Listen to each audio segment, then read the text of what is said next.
Hello viewers, I'm Sadia Khan and you are watching YouTube channel Learn with Sadia. So my topic for today's class is microbes in biogas production, which I picked from 14th unit of class 12th standard. So you can prepare it for NCERT or for any state syllabus, Telugu Academy or whatever. So we will begin the topic microbes in biogas production. Here the aim of this entire unit is usage of microorganisms, how we are using microorganisms in production of biogas. Here we will see what is biogas, what it actually contains in it, and from where it is produced and which microorganisms are helping us in production of biogas. This biogas is also referred to as gobar gas. Here gobar means dung of cattle. So in common language, cattle dung is referred to as gobar. That's why the gas which is obtained from majorly from cattle dung, it is called as gobar gas. So how do we obtain this gobar gas? This gas is generated by decomposition of excreta, that is excreta like cow dung, domestic waste, industrial, agricultural sewage due to the activity of anaerobic microbes present in them. What we do here is we collect these things. We collect cattle dung, we collect domestic waste, we collect industrial and agricultural waste, and then we subject all these raw materials to biogas plant. Ultimately, biogas will be released in the presence of anaerobic microorganisms. So it's all happening by anaerobic bacteria. These anaerobic bacteria is responsible for generating biogas from these substances. So this biogas or gobar gas, it is used as fuel in rural areas. So it is energy giving substance now. So biogas, what is the composition of biogas? We will see the composition of biogas. Majorly biogas contains methane. 50 to 70% of biogas comprises of methane only. So all these organisms which are producing methane, they are called as methanogens. Here methane is the major component of biogas, and how the methane is produced? It is produced by these methanobacterium.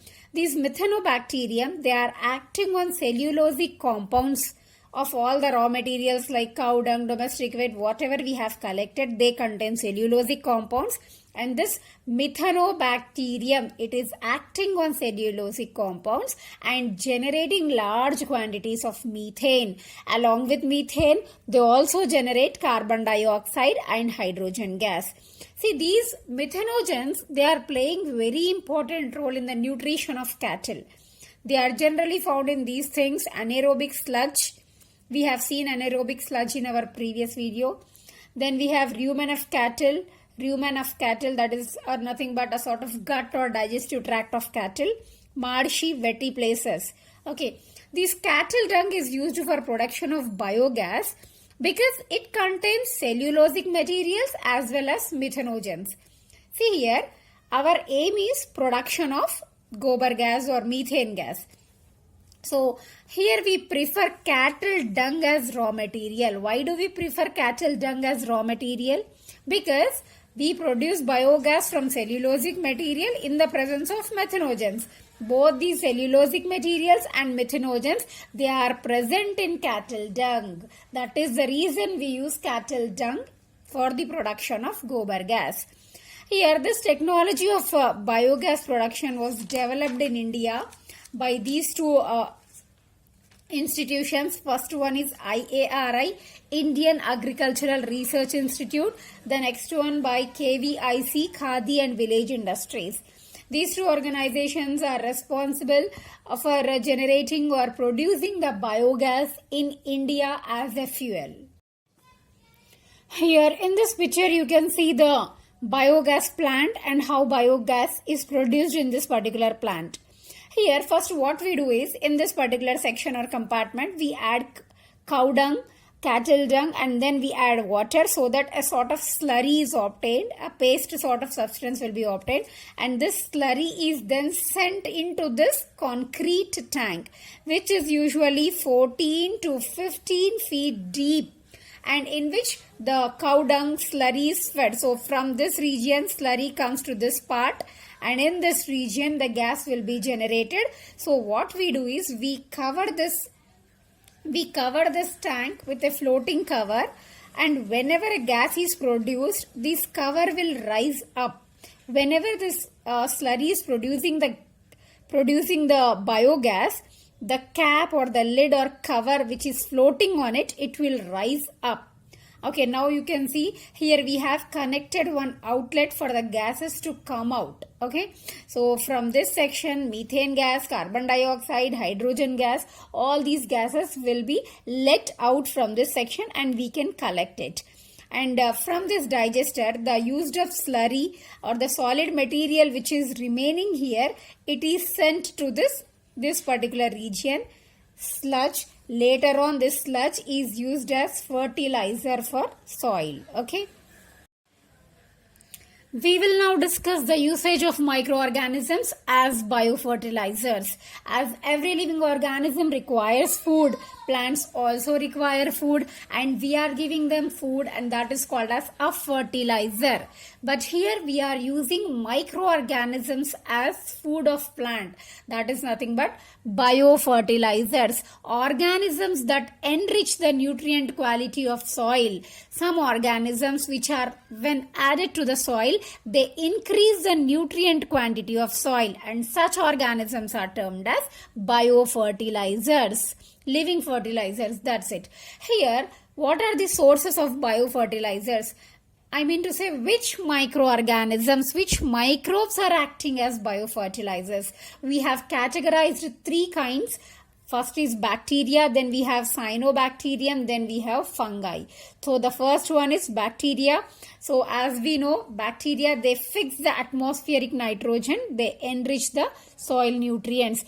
Plants cannot absorb the nitrogen directly from the atmosphere. So this work is done by the bacterium. They are fixing the nitrogen in the soil, and from the soil, plants can easily absorb the nitrogen. For that, we have two kinds of examples. Symbiotic bacterium, usually living in association with plants like rhizobium. Rhizobium plants, as we know, they have a symbiotic relationship with the leguminaceae members. Then other than that, we have free living bacterium. They don't form any symbiotic relationship with plants. They are just freely residing inside the soil as Azospirillum and Azotobacter, and they are fixing the atmospheric nitrogen in soil. The third category of biofertilizers we have in the list is cyanobacteria. They are fixing the nitrogen. They are serving as an important fertilizers in paddy field. They add organic matter. See, when they are adding organic matter, they are increasing the fertility of the soil. See, they are increasing fertility through their photosynthetic process also. So, examples for cyanobacterium include Anabaena, Nostoc, Oscillatoria. So, what are the three kinds of biofertilizers we studied? Bacteria. Examples include Rhizobium, Symbiotic, Azospirillum, Azotobacter. Then we have the second kind, cyanobacteria. In cyanobacteria, we have the examples Anabaena, Nostoc, and Oscillatoria. Now we will see the third kind of biofertilizers, that is fungi or mycorrhizae. Fungi, they are generally forming association. Again, symbiosis. Say, you know the term symbiosis, two organisms living together for mutual help. Okay, here fungi will form symbiotic association with the roots of higher plants. Here, the roots of higher plants, the fungi gets associated with them, and that particular structure is called as glomus. Okay, that association of that higher plant, roots of higher plant and that fungi together called as glomus. This fungus is facilitating absorption of phosphorus by plants from the soil. See, plants are very big in size compared to fungus, but still they are unable to absorb phosphorus by plants. So who is helping them? This fungus is helping the absorption of phosphorus by plants. So other than the absorption of phosphorus, there are several other benefits of forming this mycorrhizae or glomus. So the first benefit was absorption. The first benefit was absorption of phosphorus. The second is resistance to root-borne pathogens. The next one we have tolerance to salinity. Then we have tolerance to drought and overall increase in the plant growth. So when it is helping to absorb phosphorus, so definitely when it is protecting from the diseases, then there will be overall growth and development of the plant. Then we have the last word, vermicompost. You can see here the process of compost formation by earthworms. We don't have this topic in details here.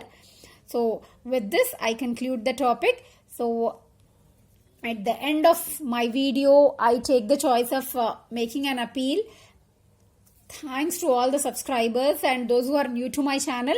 Please do subscribe my channel and do not forget to like, share, comment the video. Thank you so much.